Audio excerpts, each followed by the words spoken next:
Ole Miss thing or what y'all were doing? What'd you see? Yeah, I thought early on we did some good things running the football. I thought that they had to make some adjustments, getting some safeties down in there and trying to stop the run. And then we were able to hit a couple, play actions behind them after they did that. So we got to be a little bit better. Too many MAs in this first game at every position, but we'll continue to get better. A lot of it too was, like Coach just said, a lot of his SEC first game on the road, first game for us, first game for our players around us, and we're going to keep getting better with that. I wanted to ask a little bit about RaJae Johnson as well. I know you were with him last year at UAB. Tell us a little bit about him. Yeah, I'm really, really extremely proud of RaJae. My family thinks of him as a brother. My kids always want to give RaJae a hug, and they love RaJae. RaJae's really worked his butt off. I've seen him overweight at times, and I'm very proud of him for coming into training camp.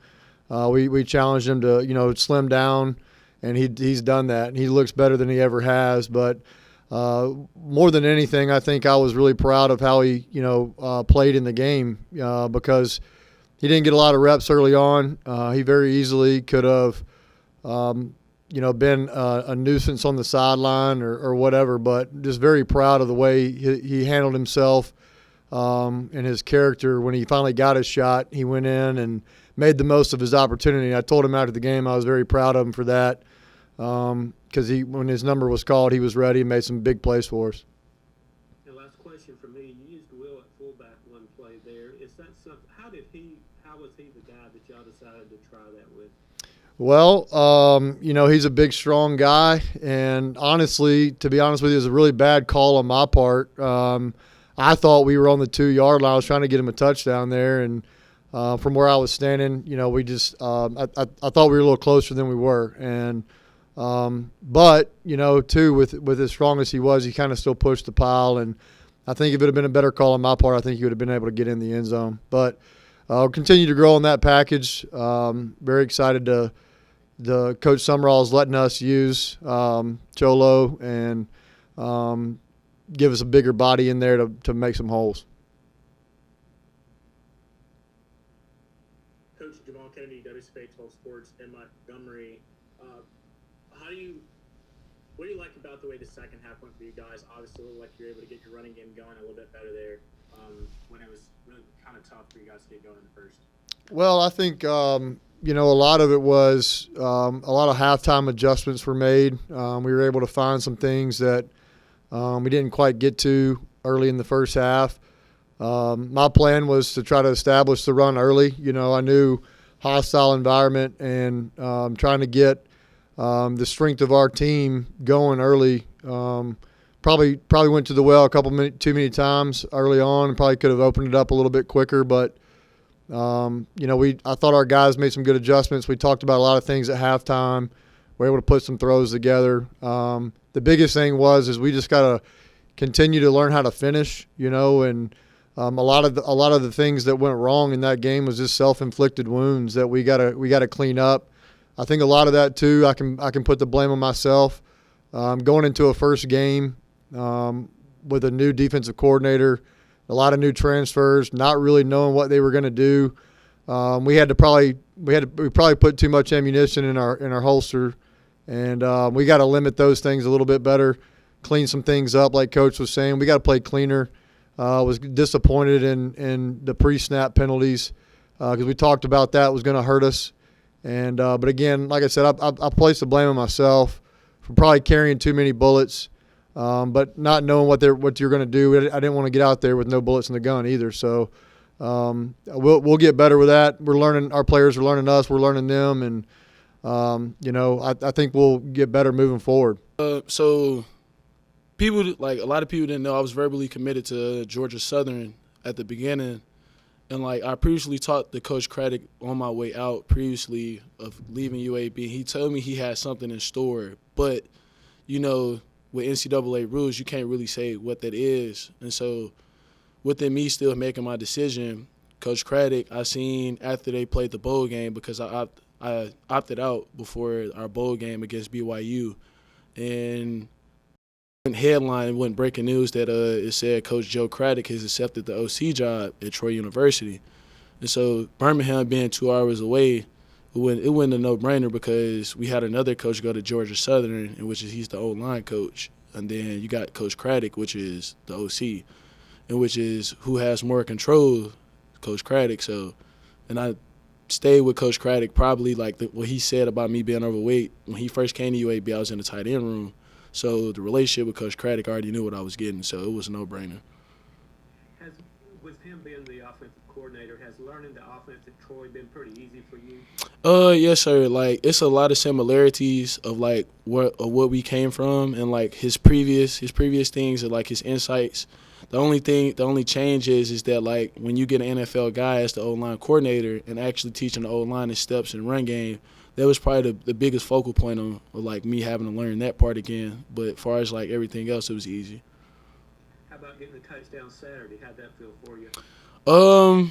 Like what Coach Craddock said, like it's me being an older guy. Like I'm the senior in the room. Like if my energy's down and like I'm showing that I'm having like bad emotions, it's gonna bring like the other younger guys down. So I just tried to encourage them, uplift them, and they was encouraging me too because they know that like I wanted to be on the field and help them. And then they just told me it's like, yo, they call me Jig. They just like Jig, just be positive. You gonna get in.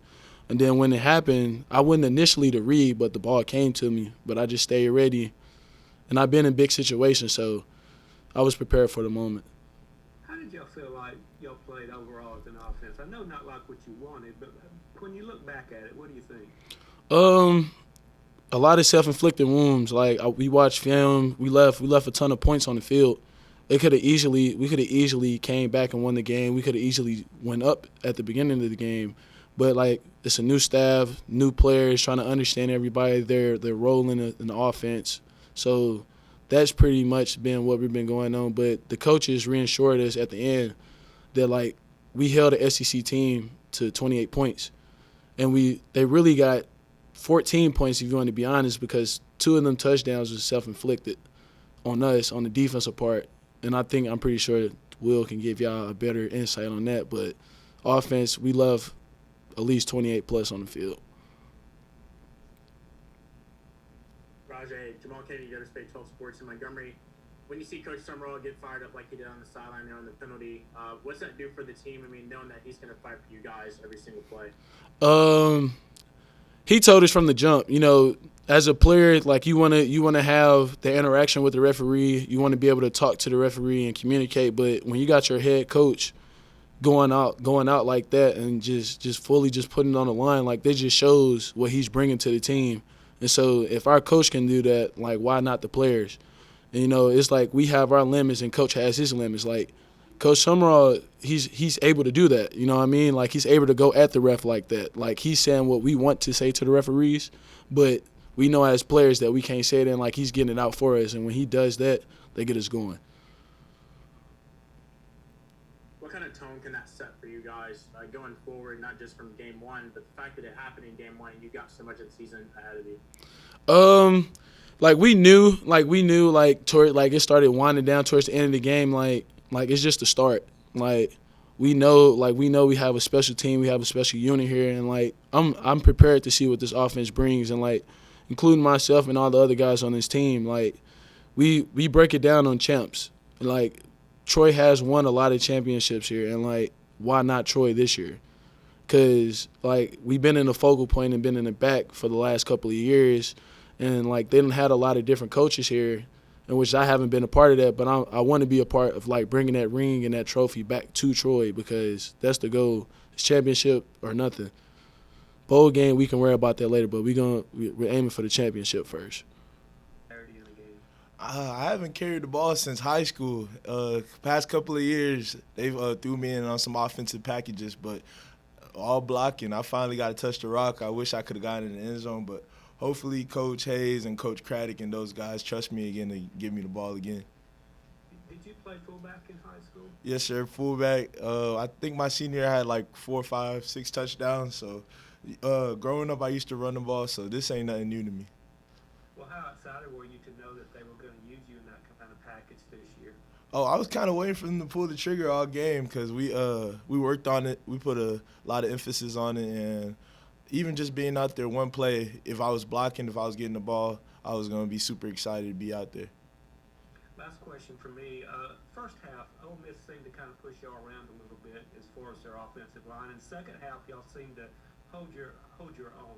Can you talk about that a little bit? What was that like for y'all out there? I know that was a very good offensive line y'all were going against.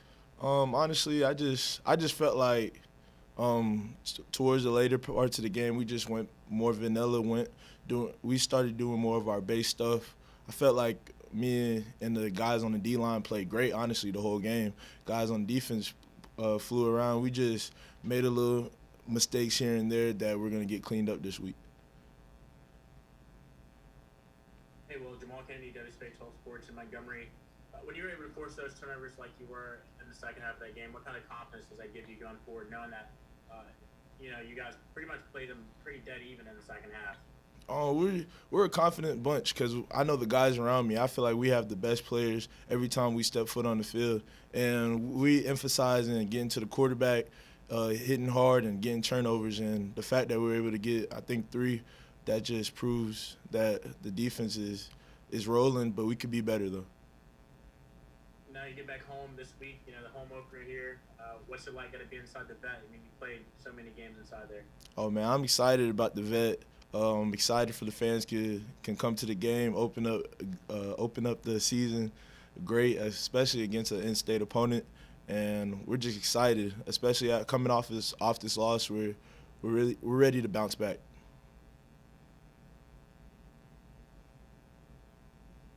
And last question from me. Obviously, new coaches all around. Defense coordinator, offense coordinator, head coach. This transfers. Talking about the players. How do you feel everybody sort of settled into the game as it went on? I feel like everybody's settled in. Like we have top tier coaches, we have top tier young men in this program, and we're just gelling. We love each other. The camaraderie we have on this team is different, and we're just going to continue to just build throughout the season. Like we don't win the Sun Belt Championship after one game, after one day. We're going to keep on stacking, and we know at the end of the season that's when it's going to pay off.